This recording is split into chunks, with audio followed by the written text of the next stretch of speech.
पाणीपाग को नहीं वर्तमान समय आसुची किछि बड़ सूचना।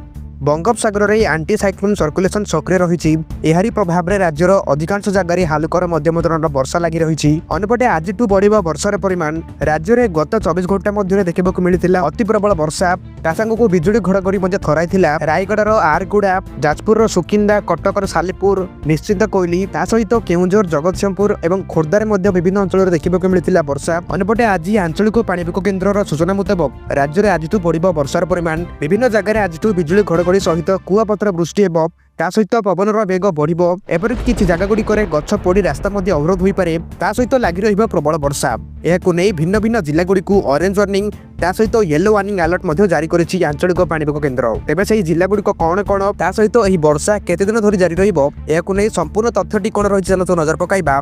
किंतु ता आगुरु आपण माने वीडियो को लाइक करि नियंतु सहित चैनल को सब्सक्राइब करी ए वीडियोटी आपण माने केउं जिल्ला रो देखुचंती निहाती गोटिए कमेंट करि जणांतु। बंगोपसागर रे एंटी साइक्लोन सर्कुलेशन एक्टिव रहिछि एहा सह ड्रपलाइन प्रभाव रे राज्य मध्य को समुद्र पटु जलवाष्पूर्ण वायु प्रवेश करुछि। यार प्रभाव रे राज्यर अधिकांश स्थान में हालुकर मध्यम धरणर वर्षा लगी रही। आज बढ़ वर्षार परिमाण कुआपथर वृष्टि को नहीं विभिन्न जिलागुड़ी को ऑरेंज वार्निंग अलर्ट जारी कर सहित पवनर बेग बढ़ यह सहित चाषी मानक आगुआ सचेतन करा सहित पाणीपाग संपर्क में सूचना दी जाएगी। एनिमते समस्त जिलापाल और जिला जोगाण अधिकारी ए दिगरे विहित पदक्षेप ग्रहण करूँ। मंडी में गच्छित थिबा धान गुड़ी को घोड़े रखा निमंते आवश्यक पॉलिथिन जोग परामर्श दी जाएगी। अन्यपटे जल निष्कासन विभिन्न पदक्षेप नेबाकू सूचना जारी करिछि। तेबे चलतु देखिबा आसंता 24 घंटा मध्य केउ सब जिला गुड़िक वर्षा ऑरेंज वार्निंग सहित येलो वार्निंग अलर्ट जारी होछि। तेबे आसंता 24 घंटा मध्य राज्य में 9 जिला को ऑरेंज वार्निंग अलर्ट जारी होछि। सेही जिला गुड़िक हेउछि केन्द्रापड़ा ढेंकानाल जाजपुर भद्रक केउंझर मयूरभंज बालेश्वर और सुंदरगढ़ झारसुगुड़ा एही सब जिला गुड़िक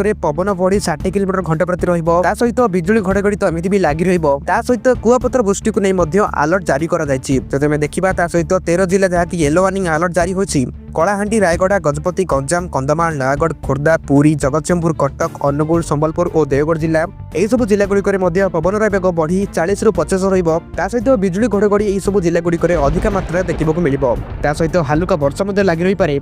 अन्यपटे आसंता काली अर्थात 24 तारिख सुधा राज्यर केउंझर मयूरभंज बालेश्वर और भद्रक जिला को ऑरेंज वार्निंग अलर्ट जारी होछि। गंजाम और गजपति जिला को केवल येलो वार्निंग जारी होछि। तेबे यही सब जिला गुड़िकर किछि किछि जगह देखा मिलिबो कुआपथर वृष्टि सहित बिजुली घड़घड़ी सांगकू प्रबल वर्षा यह सब अंचल को थराइब। आसंता 25 तारिख बेलू राज्यर केवल मयूरभंज और बालेश्वर जिला को येलो वार्निंग जारी रही। तेबे आगामी दिन मानकरे पाणीपाग कौन है बड़ परिवर्तन जानापी आपण चैनल को सब्सक्राइब करूँ साइड बेल आइकन को ऑन करूँ जहाद्वारा टेक्निक खबर पाणीपाग को नहीं आपण मैंने सबुठ आगे पाइपर।